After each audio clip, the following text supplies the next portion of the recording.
കർത്താവിന് മഹത്വം.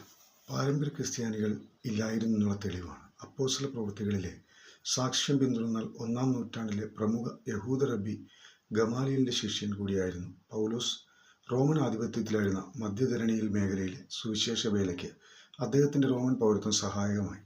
റോമ പൗരനായിരുന്ന ശൗൽ ദമാസ്കസിലേക്കുള്ള യാത്രാമധ്യയിലാണ് ക്രിസ്തുവിനെ അറിയാൻ അവസരം ദൈവനിയോഗപ്രകാരം ലഭ്യമാകുന്നത്. നാം ക്രിസ്തു വിശ്വാസികൾ തിരിച്ചറിയേണ്ട സത്യം, ആ കാലത്തും അതിനു മുമ്പും പാരമ്പര്യം അവകാശപ്പെടുന്ന ക്രിസ്തീയ മത വിഭാഗങ്ങളില്ലായിരുന്നു. വചന വായനയുടെ സത്യം ഗ്രഹിക്കാൻ കൃപ നൽകിയതിനായി കർത്താവായ ദൈവത്തിന് നന്ദി അർപ്പിക്കുന്നു.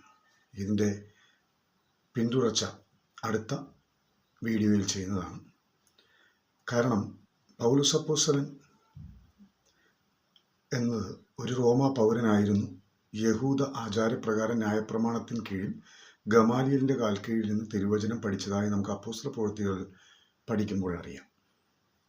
അപ്പോസ്തല പ്രവൃത്തികൾ 11-ാം അധ്യായം 26-ാം വാക്യത്തിലാണ് യേശുക്രിസ്തുവിൻ്റെ ശിഷ്യന്മാരെ ക്രിസ്ത്യാനികളെന്ന് യഹൂദന്മാർ കളിയാക്കി വിളിച്ച് ആ നാമം ലഭ്യമാകുന്നത്. അങ്ങനെയാണ് ക്രിസ്ത്യാനികൾ എന്ന നാമം തന്നെ ഉണ്ടാകുന്നത്. അപ്പോൾ ക്രിസ്തു വന്നതിന് ശേഷം ക്രിസ്തുവിൻ്റെ ശിഷ്യന്മാർക്ക് ക്രിസ്തുവിലൂടെ യഹൂദ ജനം കളിയാക്കി വിളിച്ചപ്പോൾ ലഭിച്ച ഒരു നാമമാണ് ക്രിസ്ത്യാനി. അത് ക്രിസ്തു ശിഷ്യന്മാർക്ക് ലഭിച്ച പേരാണ്.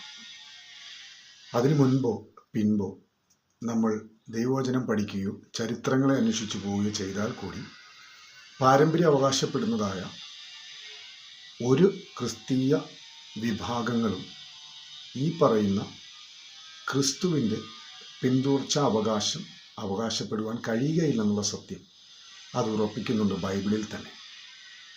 ഇതൊന്നും സാധാരണക്കാരായ നമ്മളൊന്നും അന്വേഷിച്ചു പോകില്ല എന്നുള്ള ഉറപ്പ് കൊണ്ടും ഇതിൻ്റെ പിന്നിലെ സത്യങ്ങളെ ഗ്രഹിക്കുവാനോ പഠിക്കുവാനോ നമ്മളാരും തയ്യാറാകുകയില്ലെന്നുള്ള സത്യവും തിരിച്ചറിഞ്ഞുകൊണ്ട് തന്നെയാണ് മതപൗരോഹിത്യ വർഗം നമ്മളെല്ലാം വഴിതെറ്റിച്ചുകൊണ്ടിരിക്കുന്നത്.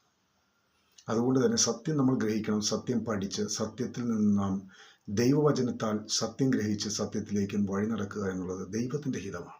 ആ ദൈവഹിതം നമ്മളെല്ലാം നിറവേറ്റേണ്ടത് നിങ്ങളുടെയും എന്നെ കേൾക്കുന്ന നിങ്ങളുടെയും എൻ്റെയും ഉത്തരവാദിത്വമാണ്. അതിലേക്കുള്ളൊരു ചെറിയൊരു നടന്നുകയറ്റമാണ് ഈ വചന പഠനത്തിൻ്റെ ഒരു നടപ്പാതയിലൂടെയാണ് ഞാനിപ്പോൾ സഞ്ചരിച്ചുകൊണ്ടിരിക്കുന്നത്.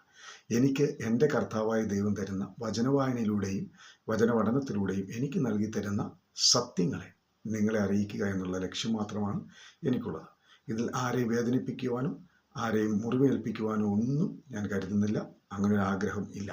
ദൈവവചനത്തിൻ്റെ സത്യം ഗ്രഹിപ്പിക്കുക എന്നുള്ളത് അറിയിക്കുക എന്നുള്ളത് ദൈവത്താൽ എനിക്ക് കിട്ടിയ ഒരു ഭാഗ്യമായി കണ്ട് നിങ്ങളെല്ലാവരെയും കർത്താവായ ദൈവം എല്ലാ നിലയിലും അനുഗ്രഹിക്കട്ടെ എന്ന് പ്രാർത്ഥിക്കുന്നു.